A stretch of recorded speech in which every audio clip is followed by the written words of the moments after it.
할렐루야. 오늘은 12월 20일 수요일 새벽 예배 시작하겠습니다. 본문 말씀은 잠언 27장 13절에서 27절까지의 말씀입니다. 타인을 위하여 보증선자의 옷을 취하라. 외인들을 위하여 보증선자는 그의 몸을 볼모 잡을지니라. 이른 아침에 큰 소리로 자기 이웃을 축복하면 도리어 저주같이 여기게 되리라. 다투는 여자는 비 오는 날에 이어 떨어지는 물방울이라. 그를 제어하기가 바람을 제어하는 것 같고 오른손으로 기름을 움키는 것 같으니라. 철이 철을 날카롭게 하는 것 같이 사람이 그의 친구의 얼굴을 빛나게 하느니라. 무화과 나무를 지키는 자는 그 과실을 먹고 자기 주인에게 시중드는 자는 영화를 얻느니라. 물에 비치면 얼굴이 서로 같은 것 같이 사람의 마음도 서로 비치느니라. 수올과 아비도는 만족함이 없고 사람의 눈도 만족함이 없느니라. 도가니로 은을 풀무로 금을 칭찬으로 사람을 단련하느니라. 미련한 자를 곡물과 함께 절구에 넣고 공의로 찌을지라도 그의 미련은 벗겨지지 아니하느니라. 내 양떼의 형편을 부지런히 살피며 내 소떼에게 마음을 두라. 대저 재물은 영원히 있지 못하나니 면류관이 어찌 대대에 있으랴.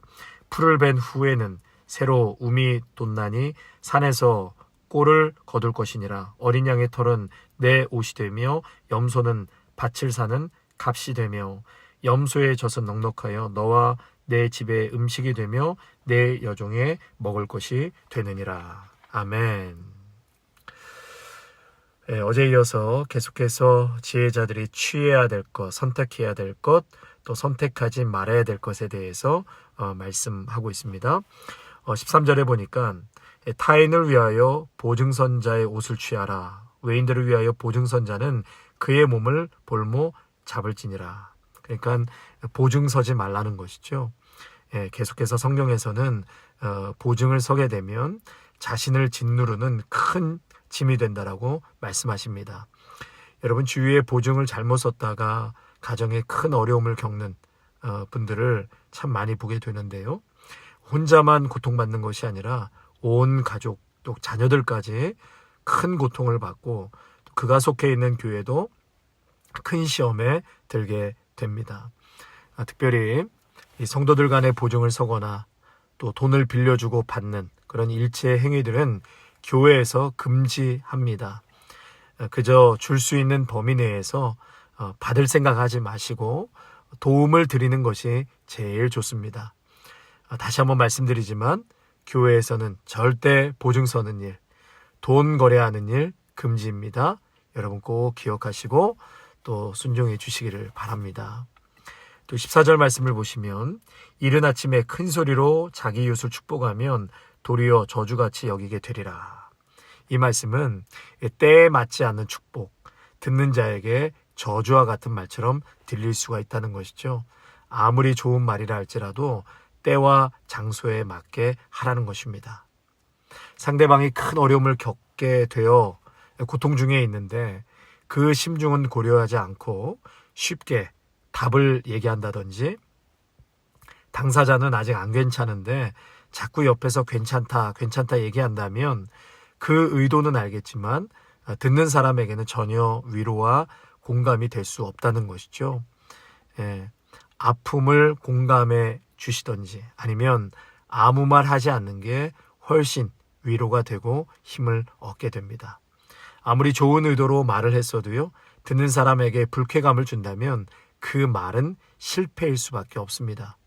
그러므로 말하는 사람이 듣는 사람의 입장을 충분히 고려하고 헤아려서 때에 맞는 그리고 절제된 말을 잘 할 수 있는 지혜가 있으시기를 바랍니다. 잠언 25장 11절에 보면 경우에 합당한 말은 아로새긴 은쟁반의 금사관이라. 여러분 경우에 합당한 말, 장소와 때와 상대방의 심중을 잘 고려해서 정말 격려가 되고 힘이 될 수 있는 그런 지혜로운 말 한마디가 우리 입술에서 나오기를 바랍니다. 계속해서 15절과 16절에 다투는 여자는 비 오는 날에 이어 떨어지는 물방울이라. 지금 계속해서 비가 오고 있는데요. 우리 성도님들 물이 또 새는지 안 새는지 좀 걱정이 됩니다. 여러분 지금 다투는 여자에 대한 말씀을 하고 있는데요. 싸우고 다투기를 좋아하는 여자는 비가 끊임없이 새는 지붕과 같다. 그렇게 이제 비유하고 있는데요.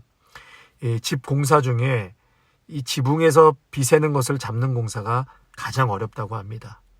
저도 뭐 집에 이사 와서 여러 번 비가 새서 공사를 했는데 지금은 잡혔지만 참 여러 번 사람이 와서 공사하고 또 공사해도 잘 잡히지가 않더라고요. 전에 교회 우리 교육자 사무실도 그렇게 비만 오면 많이 새는데 여러 번 수년 동안 새는 비를 잡지를 못하는데요.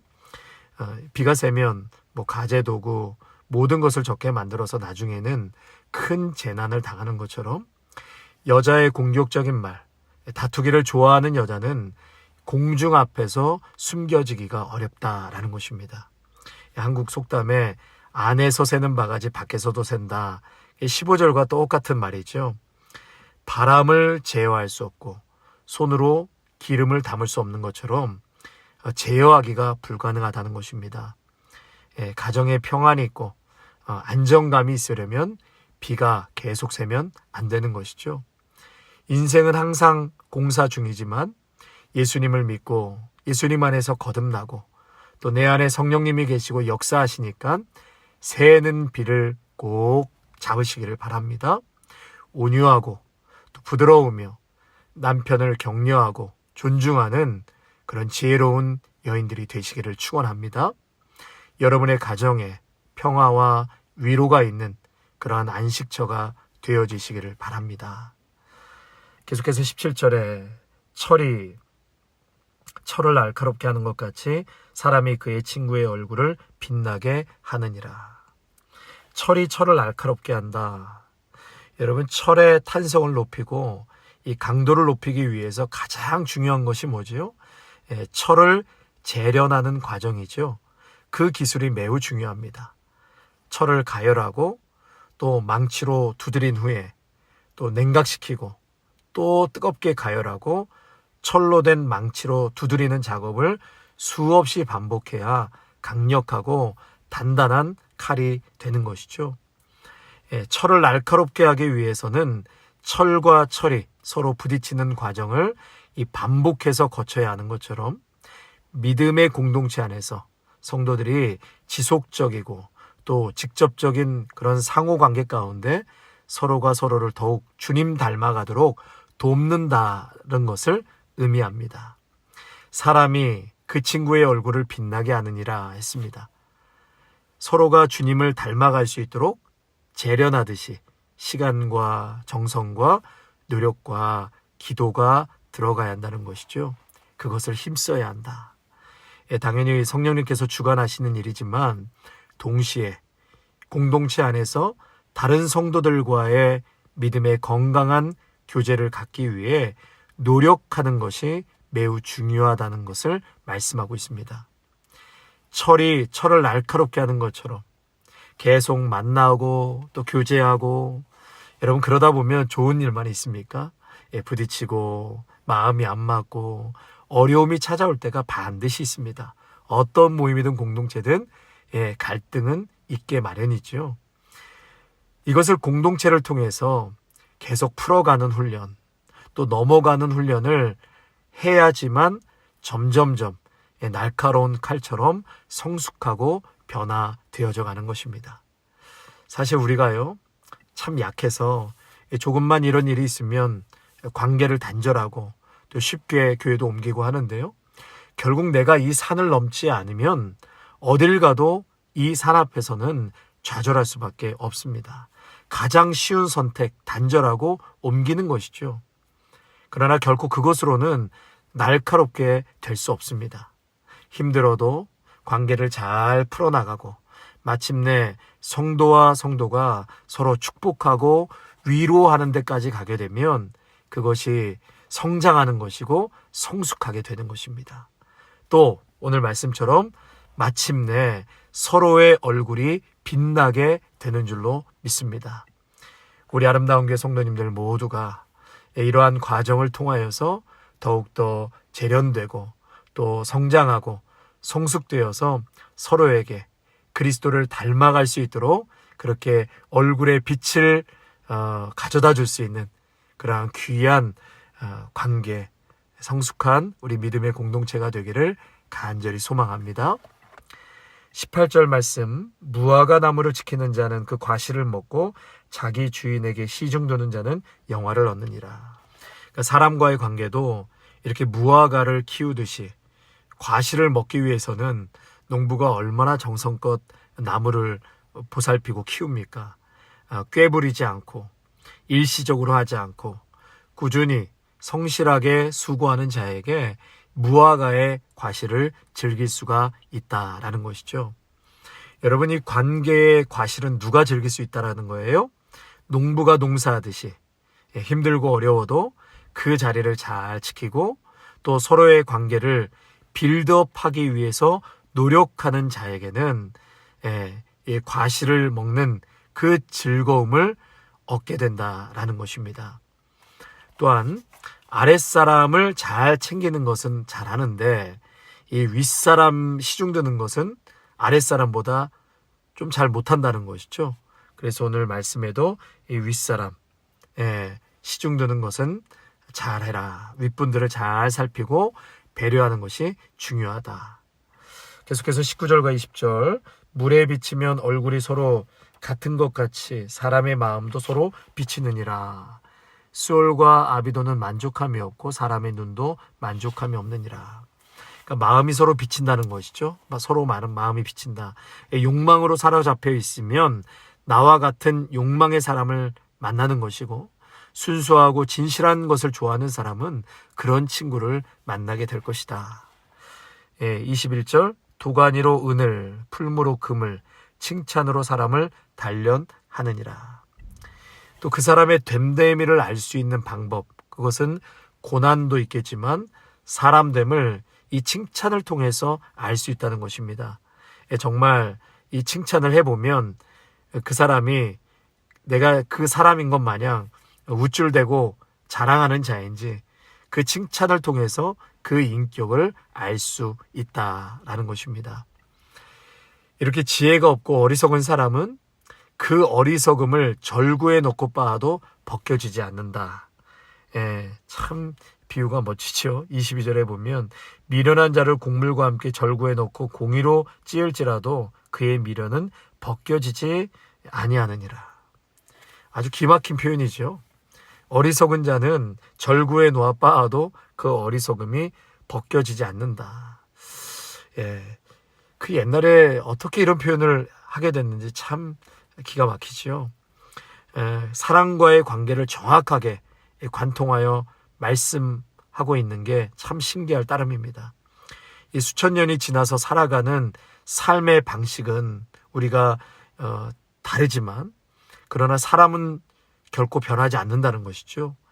인간의 본질은 바뀌질 않아서 수천 년 전에 이 말씀이 지금도 나를 관통하고 있고 또 인간관계의 본질을 관통하고 있다는 것이죠. 그래서 성경은 여러분 위대한 것입니다. 저와 여러분 모두가 이런 미련한 자가 아닌 지혜자가 되기를 소망합니다. 끝으로 23절에서 27절의 말씀은 가장 중요한 핵심은 뭐냐? 가장 중요한 핵심은 사람이다라는 것이에요. 사람.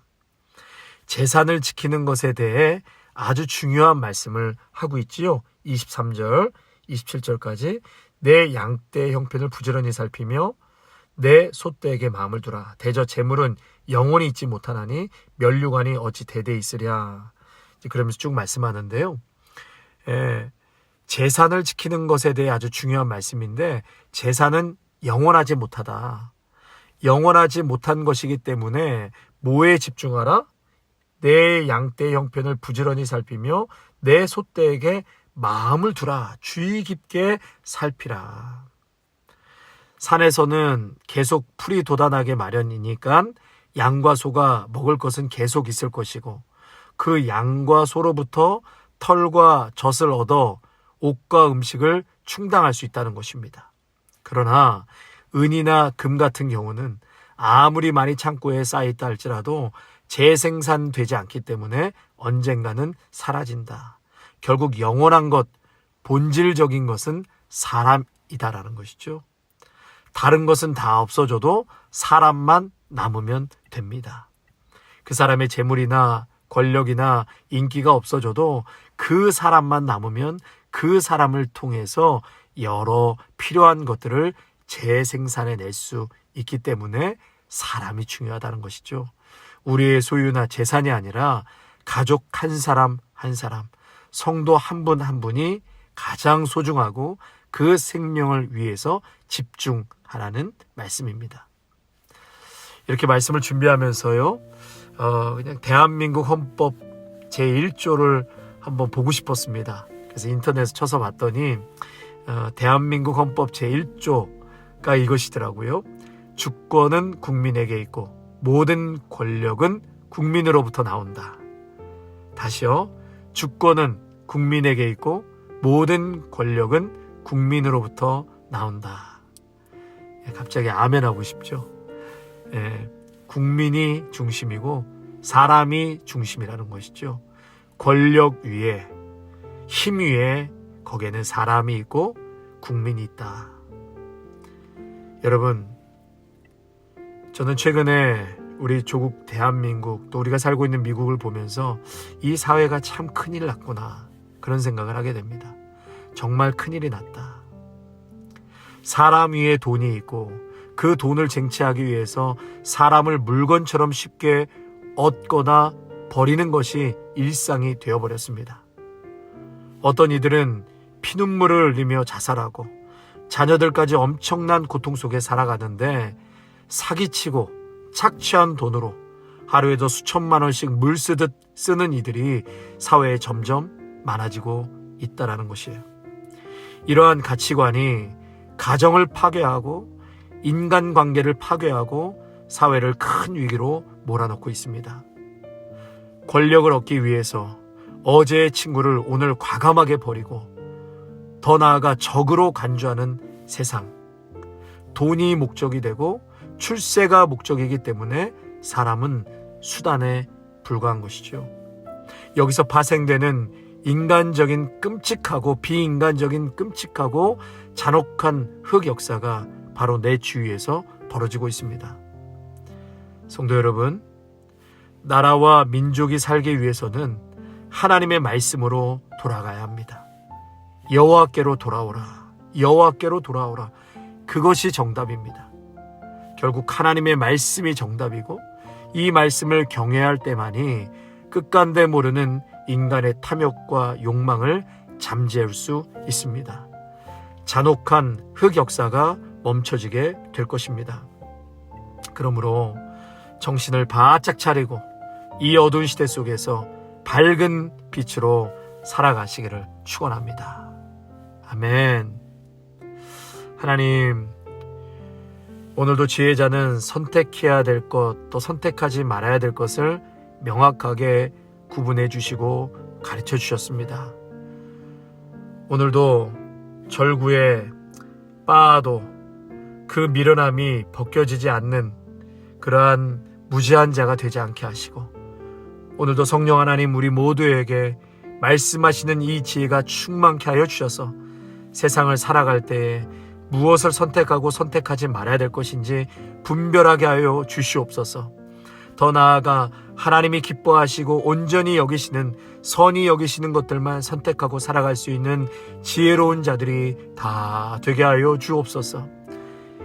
이 어둠의 세상, 죄악이 넘실대는 이 시대 속에서 사람이 수단이 되고 돈을 얻고 권력을 얻기 위해서 그 목숨마저도, 또 그들의 생명도 정말 아무 가치없는 것으로 그렇게 헌신짝 내다버리는 이 시대 속에서 하나님, 사람을 소중히 여기게 하시고 또 주의 깊게 살펴야 될 것이 바로 우리의 가족이요 우리의 성도인 것을 다시 한번 깊이 깨닫게 하여 주시옵소서.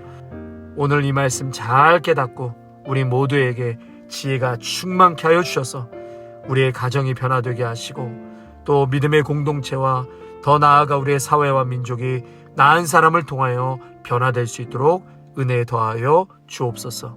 예수님의 이름으로 기도하옵나이다. 아멘.